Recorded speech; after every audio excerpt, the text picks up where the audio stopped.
Hey guys, അപ്പോൾ സംഭവം എന്താണെന്ന് വെച്ച് കഴിഞ്ഞാൽ പുറത്തൊക്കെ പോയിട്ട് വീട്ടിലൊന്ന് ഫുഡൊക്കെ കുക്ക് ചെയ്ത് കഴിച്ച് സമാധാനമായിട്ട് ഇരിക്കാമെന്ന് വിചാരിച്ചപ്പോൾ എണ്ണയില്ല, പഞ്ചസാരയില്ല. അപ്പോൾ പിന്നെ വിചാരിച്ചു ഓക്കെ, അപ്പോൾ എൻ്റെ മനസ്സ് പറഞ്ഞു നമുക്ക് പുറത്തുനിന്ന് കഴിക്കാമെന്ന്. പക്ഷേ ഈ മാസം നമുക്ക് കുറച്ച് അധികം ചിലവുകളുണ്ട്. അതെന്നാന്നൊക്കെ നിങ്ങൾ വഴിയെ മനസ്സിലാക്കും. സോ ഐ തോട്ട് എണ്ണയും പഞ്ചസാരയല്ലേ വാങ്ങിച്ച വീട്ടിൽ പോയിട്ട് എന്തെങ്കിലുമൊക്കെ ഉണ്ടാക്കി കഴിക്കാമെന്ന്.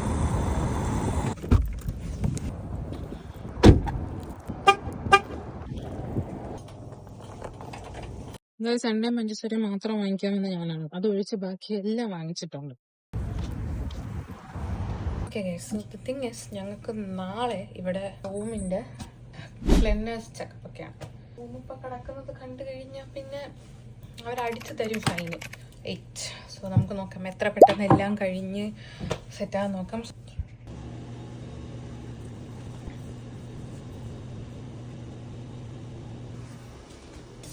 ഇതാണ് ഗൈസിൻ്റെ റൂമിൻ്റെ അവസ്ഥ.